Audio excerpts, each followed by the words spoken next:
नमस्कार साथियों, मैं सीमा गुप्ता आज आप सभी के बीच आगामी समीक्षा अधिकारी, सहायक समीक्षा अधिकारी मुख्य परीक्षा के दृष्टिगत अत्यंत ही महत्वपूर्ण क्लास को लेकर आई हूँ।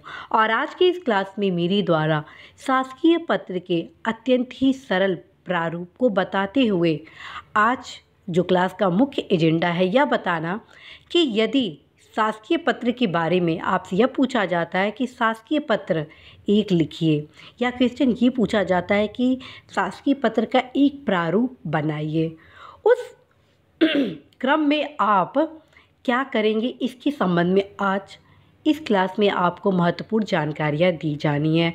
और आगामी कुछ क्लासेस में आपको भी तमाम महत्वपूर्ण सूचनाएं क्लास के माध्यम से दी जानी है, जिसको यदि आप लेटर राइटिंग के क्रम में अपनाते हैं तो 100% आप अधिकतम अंक लेटर राइटिंग में प्राप्त करेंगे। तो साथियों देखते हैं आज का क्लास। साथियों आपके सामने ये जो पत्र का प्रारूप है वो है शासकीय पत्र का प्रारूप। जी हाँ, आपके सामने जो पत्र का ये प्रारूप दिया गया है, जो ऑलरेडी सब कुछ विषय वस्तु सब कुछ लिखा हुआ है, वो एक शासकीय पत्र का प्रारूप है और ये सबसे सरल प्रारूप है। यदि क्वेश्चन ये पूछा जाता है कि शासकीय पत्र किसे कहते हैं, शासकीय पत्र की विशेषताओं को बताते हुए एक शासकीय पत्र का उदाहरण दीजिए, तो आप इसको हूबहू ऐसे उतार देंगे, ठीक है।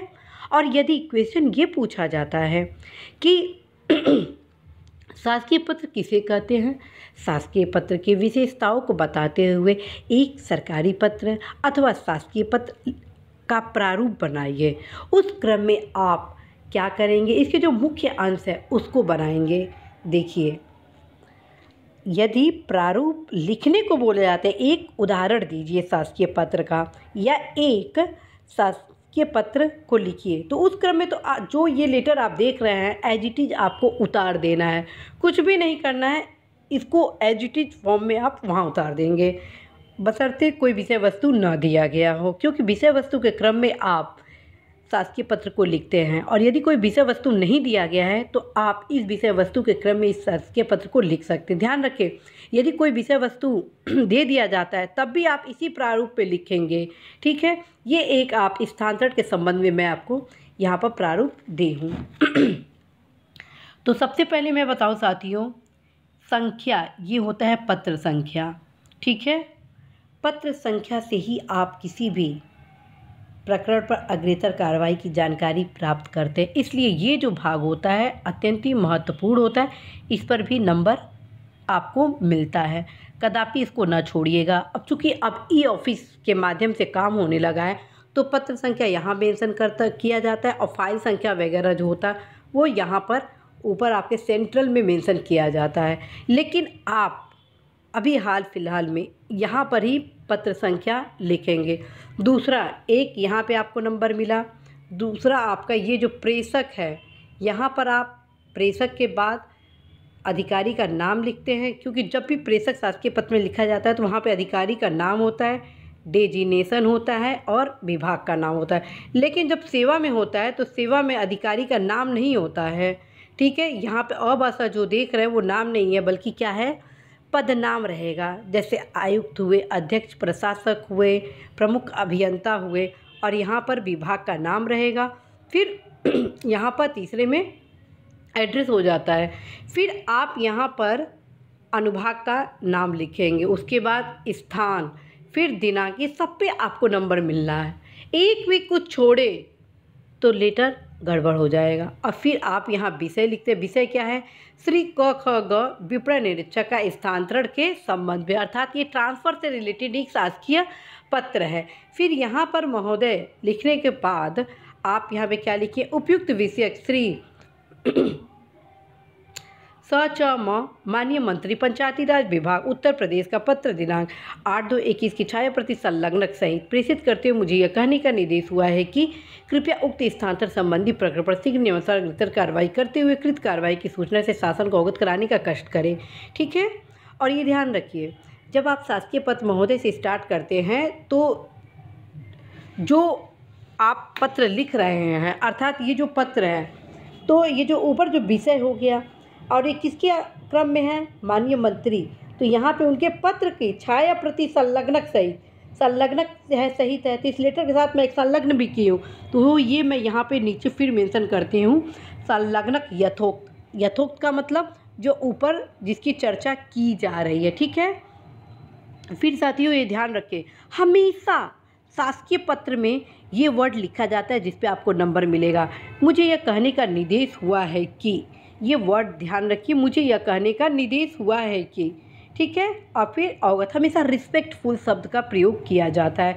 यहाँ आप देख रहे हैं भवदीय क ख ग अनुसचिव, और यहाँ पर आप देखेंगे विभाग वगैरह का उल्लेख नहीं किया गया है। उसका कारण है कि ऊपर ऑलरेडी विभाग का उल्लेख किया गया है। तो साथियों हर चीज़ बहुत ही ध्यान से देखना होता है।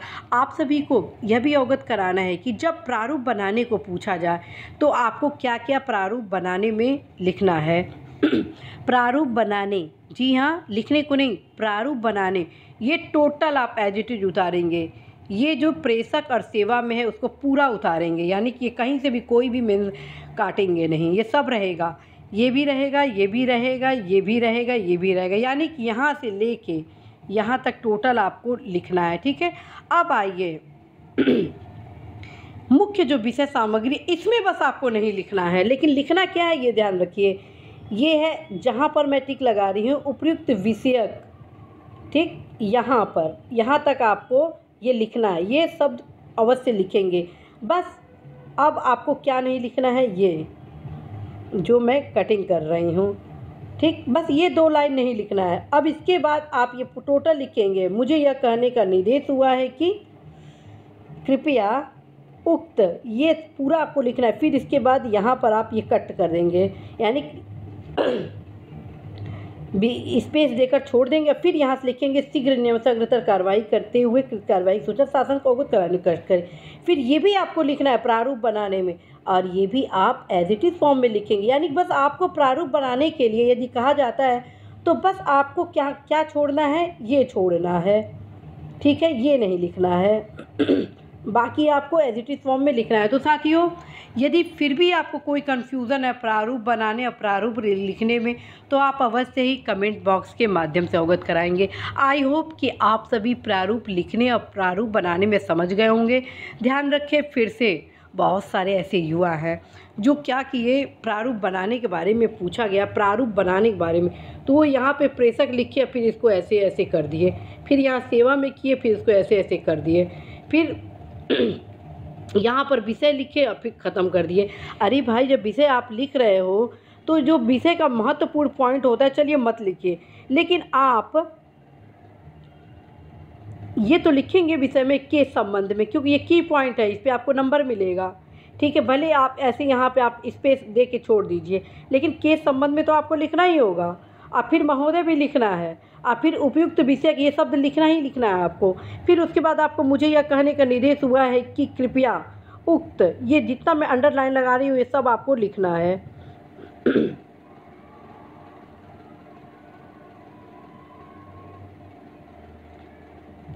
सेवा में लिखना है, ये टोटल यहाँ से यहाँ तक लिखना है, विषय में यहाँ तक लिखना है, केस संबंध में लिखना है, दिनांक वगैरह ये सब लिखना है आपको, प्लस उपयुक्त विषयक ये भी लिखना है आपको।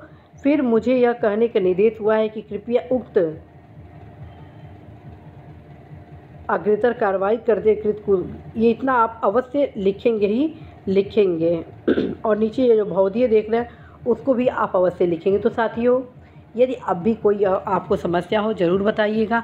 आगे आने वाले क्लासेज में उन तमाम महत्वपूर्ण छोटे छोटे क्लास को लिया जाना है जो आप सभी को पत्र लेखन में काफ़ी समस्या उत्पन्न करती हैं। साथियों यदि किसी भी लेटर को लिखने को बोला जा रहा, आप इसको आराम से उतार दीजिएगा, निश्चित रूप से आप अधिकतम अंक प्राप्त करेंगे। और शीघ्र ही आप सभी के बीच टेस्ट सीरीज भी लाया जाएगा। मिड मार्च से आप सभी के बीच लेटर राइटिंग लाया जाएगा। आपको एक स्पेशल टेलीग्राम नंबर दिया जाएगा जिसके माध्यम से आप अपने द्वारा लिखे गए लेटर को उपलब्ध कराएंगे। आपके लेटर में क्या क्या कमियां हैं सारी बताई जाएंगी। साथ में यह भी बताया जाएगा कि सुधार का कहां कहां अपेक्षा है। इसी आशा संदेश के साथ साथियों मैं सीमा गुप्ता विदा लेती हूं कि निश्चित रूप से आज आप सभी को बहुत कुछ सीखने को मिला होगा। All the best.